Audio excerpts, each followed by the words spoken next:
Hey, Nick Groves here. Today we're going to do an articulated streamer that I've been fishing and tying for a few years now, testing it out on everything from musky to smallmouth bass to trout, big river systems, small river systems, over in Michigan, down in Arkansas, and especially up here.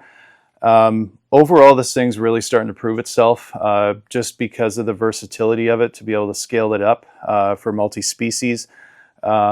Also, the key on this bug is just the way it swims. So it's got a very, very counteracting movement to it. So fished on a sinking line, you know, as a streamer, you have just an intense amount of sort of hover, hold, pause, and then the back end sort of kicks around. So it seems pretty irresistible to bass.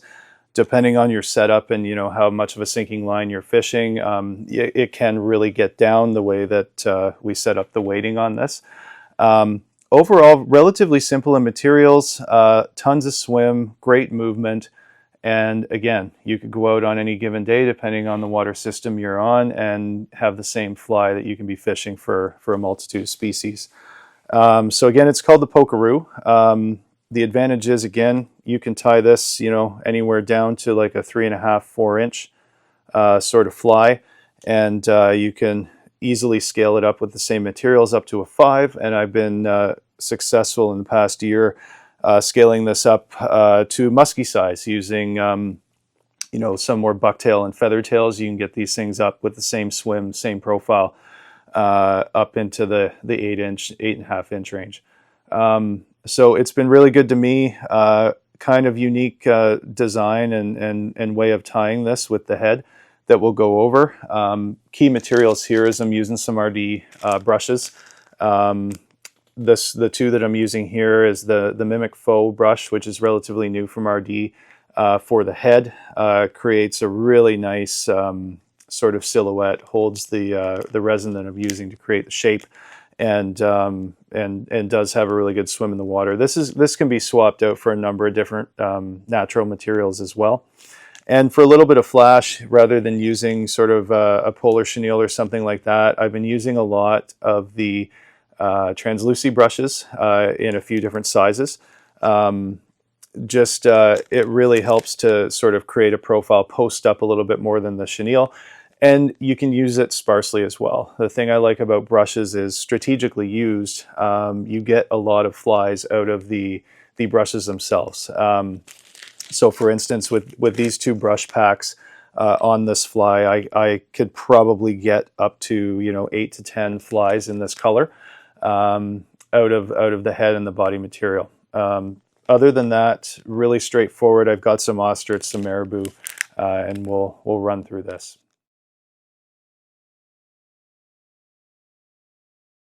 Okay, we're going to get going on the Polkaroo. It's going to start out on the back hook. This is going to be an Ahrex Trout Predator Light number 2. Just want a bit of a shorter shank, a bigger hook gap, just to make sure that if fish are short striking or missing the front, that we're going to get them in the back. I like this particular hook because of the lighter, finer wire. I find that your hookups are going to be a lot stronger when you do get fish to eat on this one. Again, just like always, vise 140. This is white. I'm just going to lash that in and come back to the bend. And we're just going to set up a very, you know, traditional classic tail. Going to double stack 2 marabou feathers. I'm going to prep those. Usually I will pull the tip of the feather off and just make sure that all the tips are aligning. I'm going to take that, and you can vary the length, but generally you want about, you know, a shank and a half for this tail. Depending on the size of the fly you want to go, you could pump that up a little bit. So I'm going to just lash in the first marabou feather here.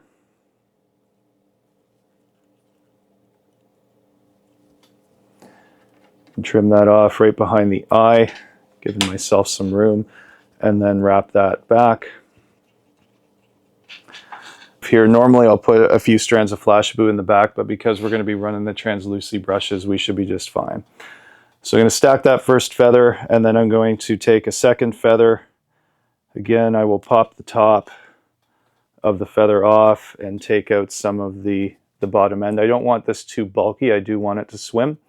So as I prep that feather, you can see here, Not super imperative, but I'm not using all of that marabou feather. Discard that, or you keep it, throw it in some kind of loop. And then I'll stack that over top of the first feather, and maybe just a little bit longer. I'll hold that down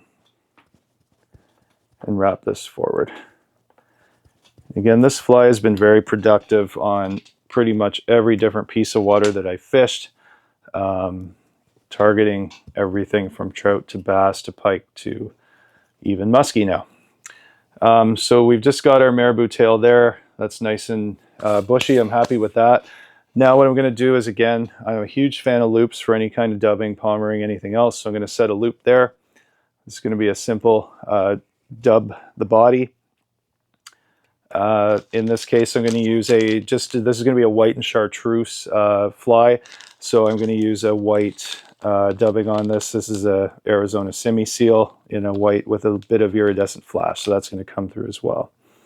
So I'm just going to get this sort of stacked in my fingers, relatively evenly stacked.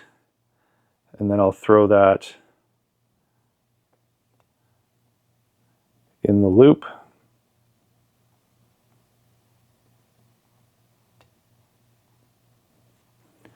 Push that up and give it just a spin, just halfway, and then any of the bulkier areas, this is your opportunity to kind of tease that out. Give it another spin. Hit it with a brush if you wanted to bring that out. The fibers on this dubbing, you can use any dubbing you want. Here I do, because I'm not going to be palmering anything through it, I do want it to be relatively splayed out here. So I'm just going to wrap that forward with my rotary. Back that off, leaving some, probably about 2 hook eyes on the front, just for the rest of the materials that we're going to be putting on here.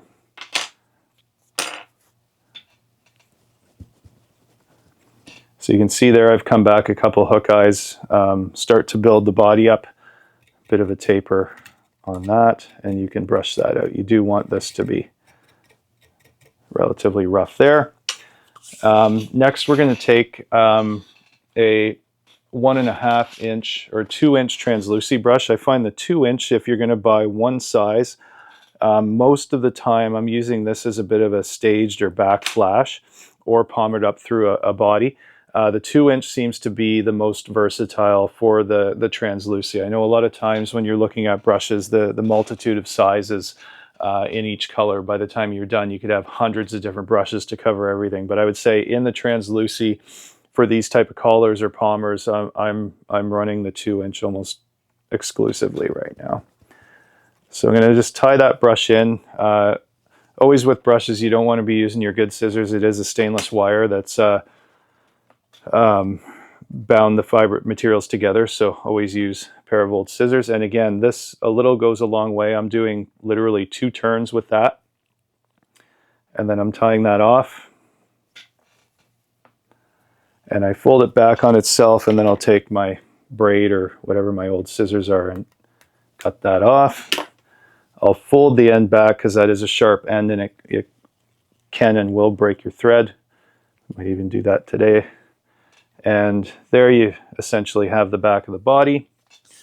I'm then going to take some ostrich. One of the things I like about ostrich is that you know, it is a natural material, but there is a lot of things you can do with it, and it is surprisingly a lot more durable than a lot of folks would think.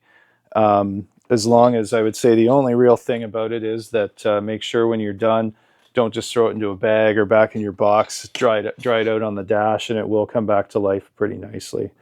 So I've taken about, you know, off of the stem, you can see kind of those cuts. I'm taking, you know, whatever looks good to you. I'm going to use more on the front hook again, so I don't want too much on the back. And you can just trim it to length so it comes back, you know, roughly the length of the back of the fly. I do like to reverse tie this. So I'm going to tie the butt sections in, and I'm going to take this similar to some of the other heads I do with stacking dubbing. I'm going to put that over top in sort of a 360, and I'm going to spin that with a couple turns, and then that's facing forward. I can then take just your hands or whatever, and you can fold that back and reverse tie it. Once that's back on itself, that's basically the back there. So I'll hit that with some glue, whip finish that off.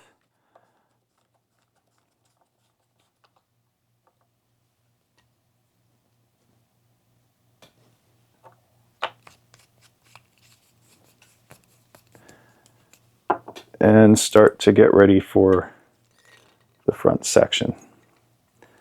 Laying the glue down before the whip finish just helps to really bind the thread in there. It keeps the thread head smaller so you're not doing multiple whips.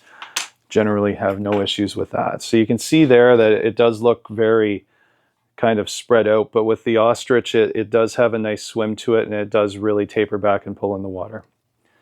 So that's the back hook. I'll set that aside. For the front hook we're going to be using, this is just a double hook, no shank. In the middle, this is going to be a number 1 trout predator long ARX hook. Just very similar to the Mustad deer hair stinger. Gives you more of an Aberdeen length with the upturned hook point. Again, a finer wire. These things are just deadly. So I never, generally with my streamer profiles, you're generally going with something a little shorter, hook in the back, just so you can build that natural taper and profile and also leave room for your head. Okay, so again, I'm going to tie this off and secure the back section. Lots of different opinions on the connecting wire, braid, mono. In my case, on streamers, I will use a beadle-on wire. I find that for the duration of the fly, unless I'm in a guiding situation, I find that it does hold up the best. I believe I'm using a .042 on this.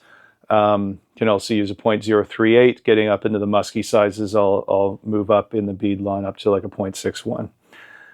So I'll lay a thread base down. I'll come back up to about the halfway point of the hook. In this case, I do want to leave the head relatively bare, just so that I don't crowd it when I start getting into the head. So I'm going to lay that down. I'm going to lay it on. This is the way that I tie these in. Everyone does it different. I do want this loop to be vertical and in line with the bend of the hook. So I will lay that up just on top and a little bit towards me. And then I will hold that as I wrap back just to the bend, just a little bit beyond the bend. And then I'll throw in 2 glass beads. You can use whatever beads you want. This is basically just to create the articulation and help to prevent fouling. So I'll thread those on, and then I'll put the back hook through.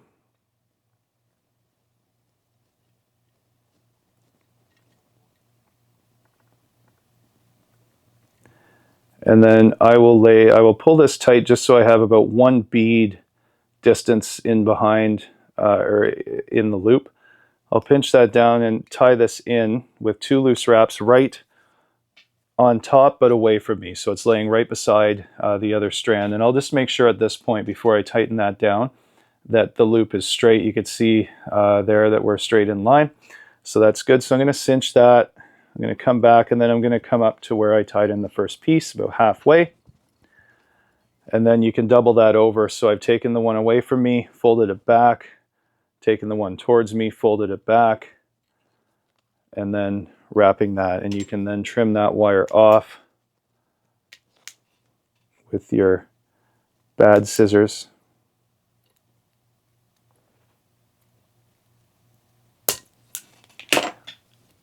And lash that down. So I'll go over that a couple times just to make sure it's lashed down.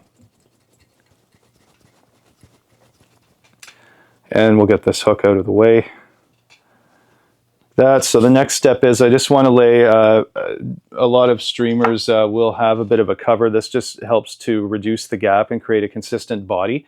Also the cover just helps to, maybe a little bit more help that fouling situation. So I'll take a piece or a feather of woolly bugger marabou, and I'll just strip. So I've got 2 sides to this thing. I'll pick a feather that's got relatively short strands, and I'm just going to take one side of it and peel it off the stem all the way down. And what that does is it allows me to use all of that side of the feather, and I've now got it stacked in a tuft that I'm going to use for my cover. And I will tie this in on one side just so that it's overlapping the back of the fly on my side. And then I'll strip the other side.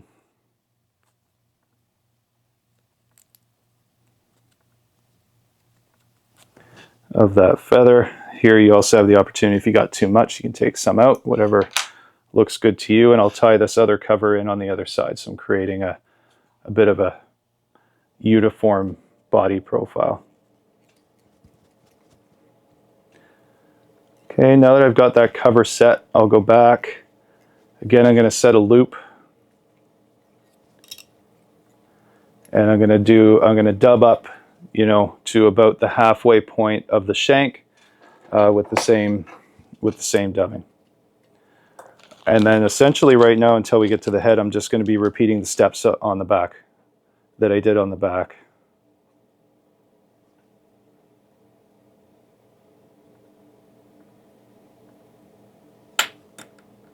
This fly is really a super fun fly to fish. The movement of it really just makes it look like, you know, you're fishing and hunting, and you're going to get some pretty wild reactions when fish see this. So one of the things I haven't done on this one, I've been playing around with two different ways of doing it. It swims both ways, but depending on the water you're fishing and the size, one of the other things I will do is I will put a keel weight. So I'll either wrap some lead on the bend of the hook before I start the front hook. That allows it to even better give that diving and swimming and holding movement in the water. In this case, I'm going to do this without. Still, again, fishing this on the sinking line, and it does still run true and straight. But it is an option. It becomes a little bit more heavy to cast, but this is more of a bass kind of trout size, and it's definitely optional.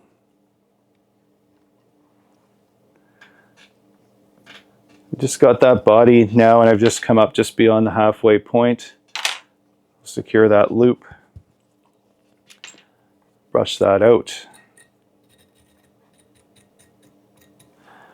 And then I will do another couple turns of the translucy brush.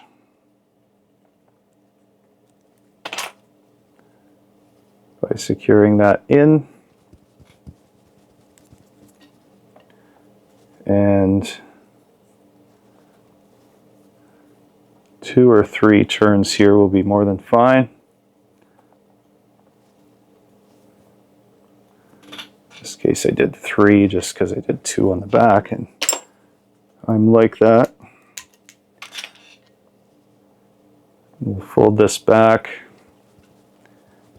and secure that. So the next thing I'll do here is I'm actually going to, just to give it a little bit more movement, I'm going to take a standard, you know, blood quill marabou feather. I'm going to palmer it just to give some additional sort of swim and profile in the front. The way I do that normally is I take, I'll tie it in from the tip.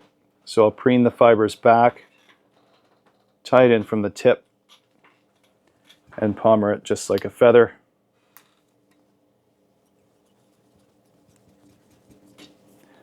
And take a material clip here. Just with the sparseness of all the materials that we're using here, this fly will, it looks bulky, but it really isn't. It strips right down in the water.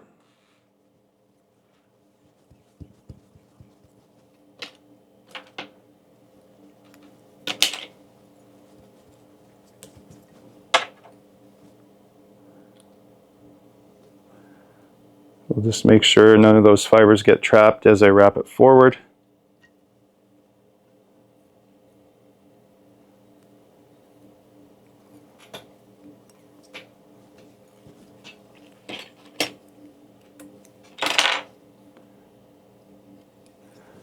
And I'll wrap that back on itself just a little bit, just to make sure that the stem's trapped down there. And then I'm going to take, now I'm going to add an additional section of ostrich, so I'll take some other pieces. Depending on the ostrich herl itself, some of them are very sort of fluffy, some of them aren't. Bottom line is, once it's in the water, it's all going to look the same anyway. So again, I'm going to take and reverse tie this in. These ones here, you do want them to a little bit longer so that they taper back into the back section of the tail of the fly. And the reason why I reverse tie this in is just to get the ostrich itself all the way around the hook.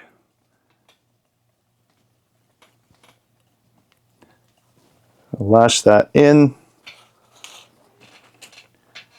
and fold that back.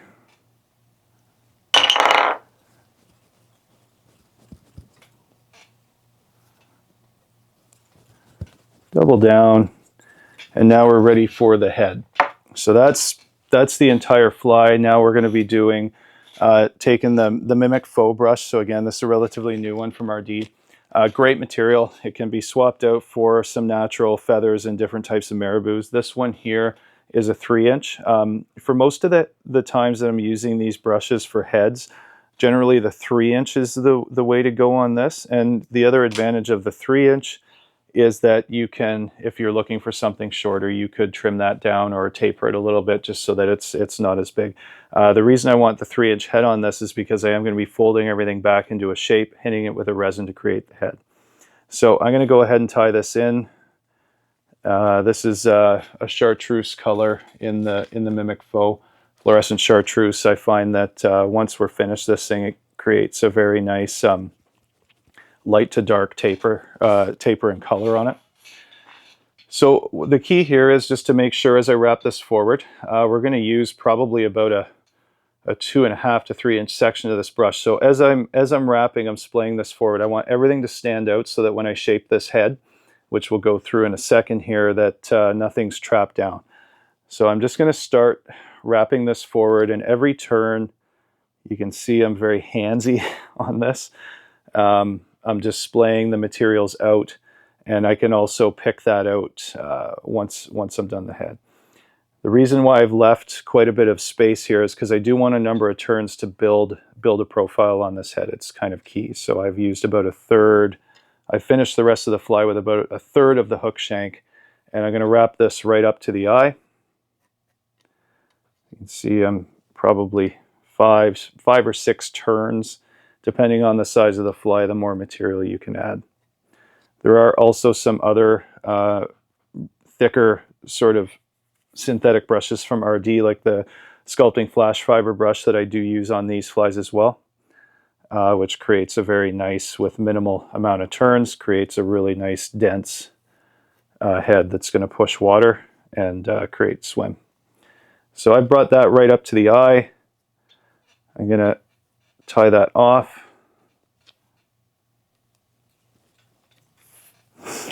and trim the brush. Fold it back and give that some wraps. So that's the end of the fly there. I'm going to now take and glue and whip finish that off, and then we'll finish the head design.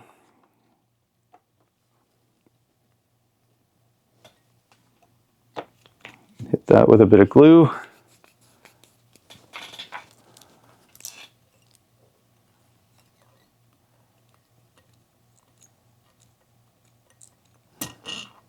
And whip that off. Okay. So now we've got a big clump that could fish just like that. No problem, be a decent streamer. One of the things that this fly does a little bit different is it creates more of a hollow head, similar to some of the ideas of some of the Popovics, the late Popovics saltwater flies, and you know, some of the Jack Ford type stuff you see out there, where you have this sort of hollow resin or siliconed head. So that's kind of where this idea comes from. Once you get the hang of it, it's actually quite simple. So I've teased out all of the fibers here. You can see how I've got it standing straight out. And I'm making sure that it's sort of evenly spread around the entire length of the fly. And then I'm going to take something, any kind of a tool. I'm in this case using a twist tie, just because I do want to color this over in a shape that I want. So I'm going to take any kind of size. In this case, it'll be just a round bolt that I use based on the size that I'm going for here. And I'll create a circle. with this, and then I'm going to take it and I'm going to pinch it into an oval shape. You can go very thin with this, or you could go a little bit wider, more round. Once you're done with that, you can see here that I've now created, I'm going to color this over the fly, and it's going to set and hold that shape that I want while I apply the resin. Okay, so I'm going to take this now and I'm going to color it over the fly, and I'm going to go all the way back to the hook point so that now I have a good amount of area to work with. And the only finicky part is I'm going to take a 4mm eyeball and stick it onto the sides, a little bit further back on this fly, but you can see I do have starting to form a very narrow profile on the head based on the oval shape of the twist tie. So the first thing I'll do is I'll apply the eyes. Shaky hands don't help here, but I'm going to turn this sideways. I'm going to make sure I've got that back, and I'm going to take some Zap gel. And I'm just right in the middle on the shank. I'm just going to put one little dollop, and this is going to get covered over with the resin as well, so it'll stay nice and secure. And I'm just going to set that eye down, and you can take a bodkin and just sort of press it into the material. And there's one side, and I'll do the same on the other.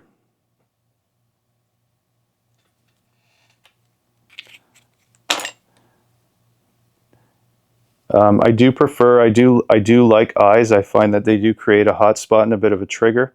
I do use a smaller eyeball on this particular fly. I find that it's just a little more realistic and also creates more of a targety hot spot.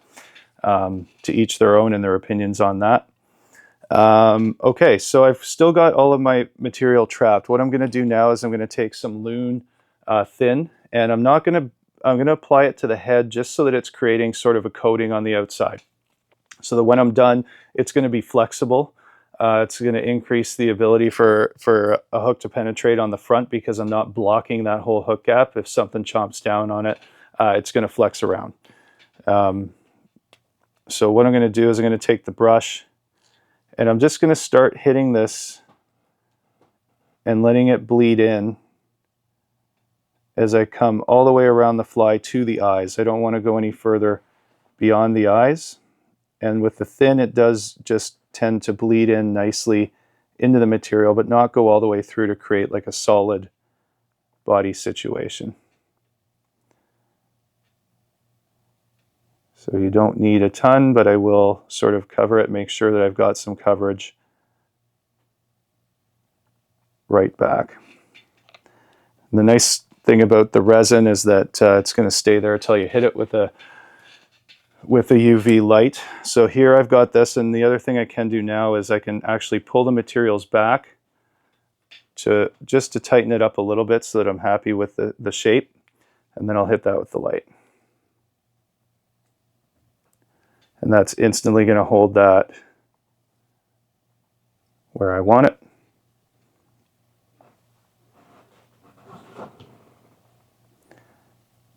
And I think I'm using the Infinity light by Loon.